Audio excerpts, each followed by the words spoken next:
Hello and welcome to this special show, The Race for Satyam, the final stretch. I'm Harsha Subramaniam.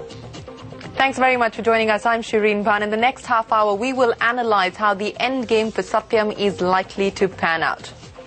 But let's take you to the story so far. On 16th of December 2008, Raju opened a Pandora's box by announcing his intention to investing in group companies Meita's Infra and Meita's Properties. Since that day, it has been a downward spiral for Raju personally and for Satyam. On the 7th of January, Raju confessed to a fraud of a kind that corporate India has never seen before. That led to his arrest and his arrest of his accomplices as well. That's right. In fact, 4 days later, the government stepped in to put in place a new board that has been working to find a suitor for the company. So tonight we ask, who will be the new owner of Satyam? Joining us in this discussion this evening, Raman, the Chairman and Managing Director of Quatrro from Delhi. Sid Pai, Partner and Managing Director TPI, joins us from Bangalore. Also joining us from Kuala Lumpur, Ganesh Natarajan, CEO of Zensar Technologies. From Delhi, Arun Mehra, Senior Advisor of Boston Consulting. Also with us, Josie Pulyendarattal, National Corporate Editor of The Mint. Let me kick off this discussion with Raman Roy. Raman, the bids will be open on Monday. What do you think will be the end game for Satyam?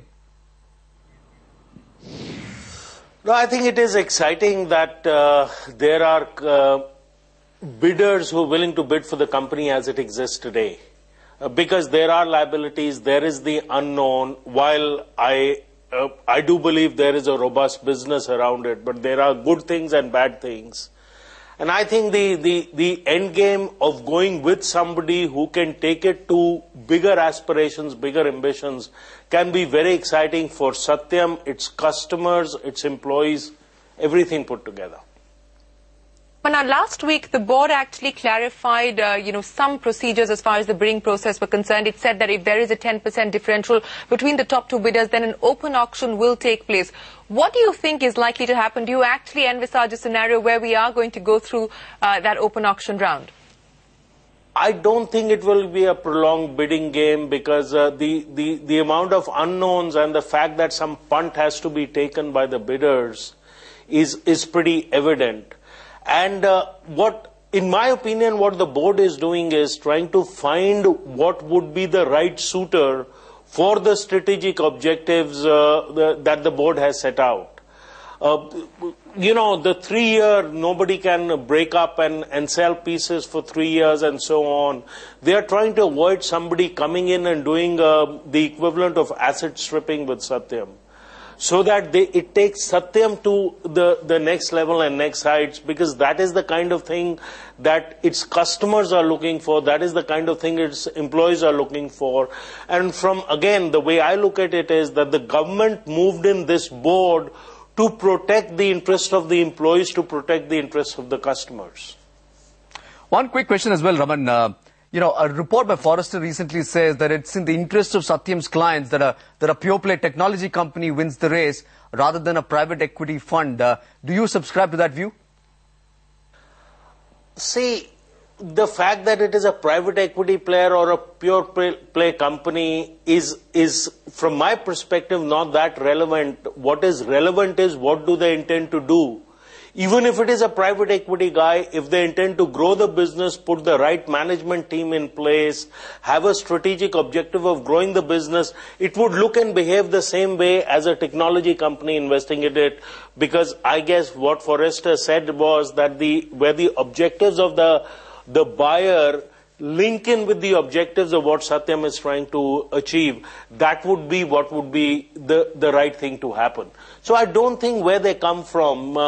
Maybe the thinking is that it should not be an asset stripper.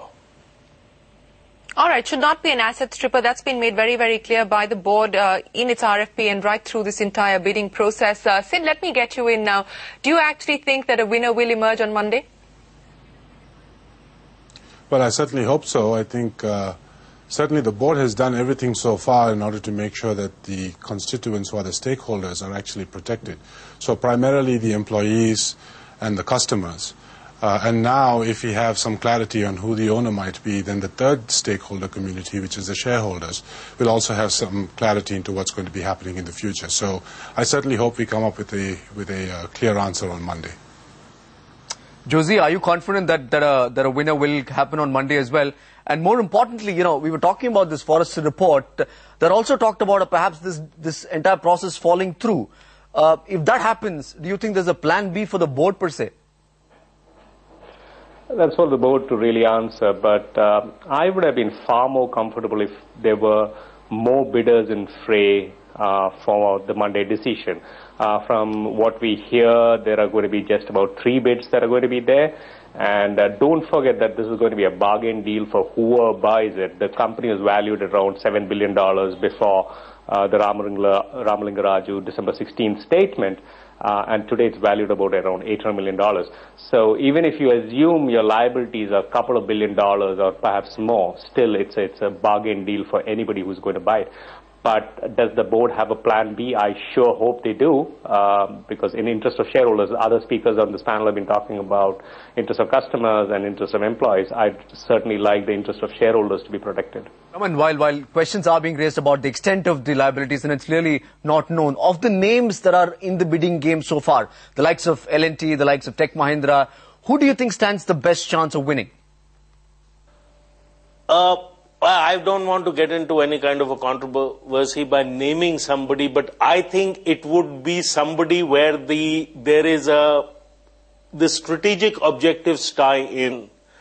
And I think among the bidders, there are at least from, again, as an observer, I would say there are 2-3 of them where the strategic objectives would tie in very well. Sid, let me come back to you in terms of valuations, because, we've been speaking with experts and analysts, and the sense that we're getting is that the potential bidder should actually be looking at the future prospects of Satyam, should be looking at the future prospects in terms of business. Do you think that will sort of play a considerable part in terms of how the potential bidders are valuing Satyam? Oh, absolutely, yes. I mean, at the end of the day, what they're acquiring over here is a book of business more than anything else. It may be a distressed book of business because of what's happened to it in the last several months, and specifically because some customers have chosen to now exit Satyam as a supplier for them. But at the same time, what the potential acquirers are looking for is, in fact, that book of business. Some of it is bound to remain stable over a period of time, and it's the acquisition of that book of business and obviously the future profits from that book of business that's of most interest to a strategic acquirer. Right, let's slip into a break on that note. But coming up next, we're going to be discussing